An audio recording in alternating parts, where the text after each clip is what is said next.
ओम शांति। आप सभी का स्वागत है।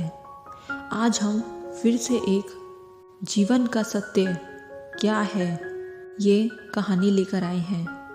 क्या आपने कभी सोचा है कि मेरे इस मानवीय जीवन का क्या अस्तित्व है? मेरे लिए इस मानव जीवन जो कि ईश्वर की अनमोल देन है, उसकी क्या महत्वता है?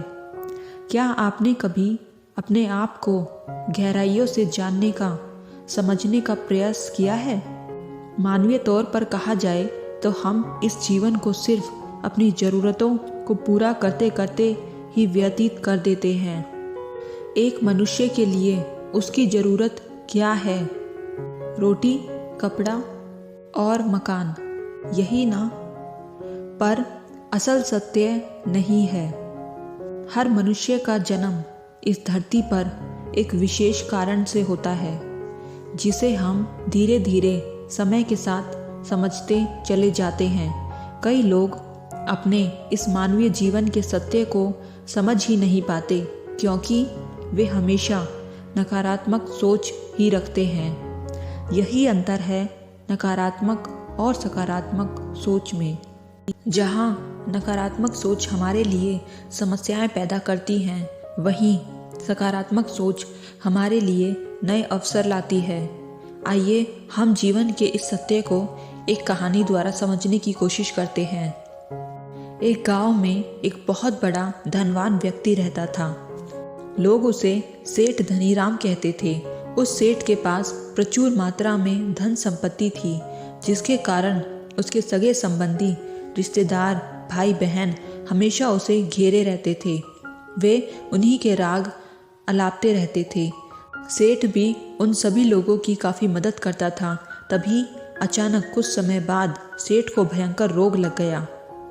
इस भयंकर बीमारी का सेठ ने बहुत उपचार करवाया, लेकिन इसका इलाज नहीं हो सका। आखिरकार सेठ की मृत्यु हो गई। यमदूत उस सेठ को अपने साथ ले जाने के लिए आ गए। जैसे ही यमदूत सेठ को ले जाने लगे, तभी सेठ थोड़ी दूर जाकर यमदूतों से प्रार्थना करने लगे कि मुझे थोड़ा सा समय दे दो, मैं लौटकर तुरंत आता हूँ। दूतों ने उसे अनुमति दे दी। सेठ लौटकर आया, चारों ओर नजरें घुमाई और वापस यमदूतों के पास आकर बोला, शीघ्र चलिए। यमदूत उसे इस प्रकार अपने साथ चलने के लिए तैयार देखकर चकित रह गए और सेठ से इसका कारण पूछा। सेठ ने निराशा भरे स्वरों में कहा, मैंने हेरा फेरी करके अपार धन एकत्रित किया था, लोगों को खूब खिलाया पिलाया और उनकी बहुत मदद भी की। सोचा था कि वो मेरे साथ कभी नहीं छोड़ेंगे। अब जब मैं दुनिया को सदा के लिए छोड़कर जा रहा हूँ, तो वे सब बदल गए। मेरे लिए दुखी होने के बजाय ये अभी से मेरी संपत्ति को बांटने की योजना बनाने लगे। किसी को मेरे लिए ज़रा सा भी अफसोस नहीं है। सेठ की बात सुनकर यमदूत बोले, इस संसार में प्राणी अकेला ही आता है और अकेला ही जाता है। इंसान जो भी अच्छा या बुरा कर्म करता है, उसे इसका परिणाम स्वयं ही भुगतना पड़ता है। हर प्राणी इस सत्य को समझता तो है, पर देर से। इस कहानी से हम क्या सीखे? हम इस बात को अपने जीवन में भी देख रहे हैं। लोग जीवन के सत्य को भूलकर मानव द्वारा बने गए जाल जैसे लालच, बुराई, पैसा आदि तले दब गए हैं। आप जो भोजन ग्रहण करते हैं, वह पेट में 4 घंटे रहता है। जो वस्त्र पहनते हैं, वह 4 महीने रहता है। लेकिन जो ज्ञान आप हासिल करते हैं, वह आपके अंतिम सांस तक साथ रहता है और संस्कार बनकर आपकी अगली जन्म तक पहुंचता है। ज्ञान का बीज कभी व्यर्थ नहीं जाता। जो है जितना है सफल करते चलो। सफल करने से ही सफलता मिलती है।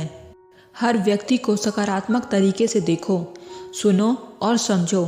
हम जितना ज़्यादा पढ़ते हैं, सुनते हैं, समझते हैं, हमें अपनी कमियों का उतना ही ज़्यादा एहसास होता है और इसी कमी को दूर करके हम सफलता की मंजिल की ओर अपने कदम बढ़ाते चले जाते हैं।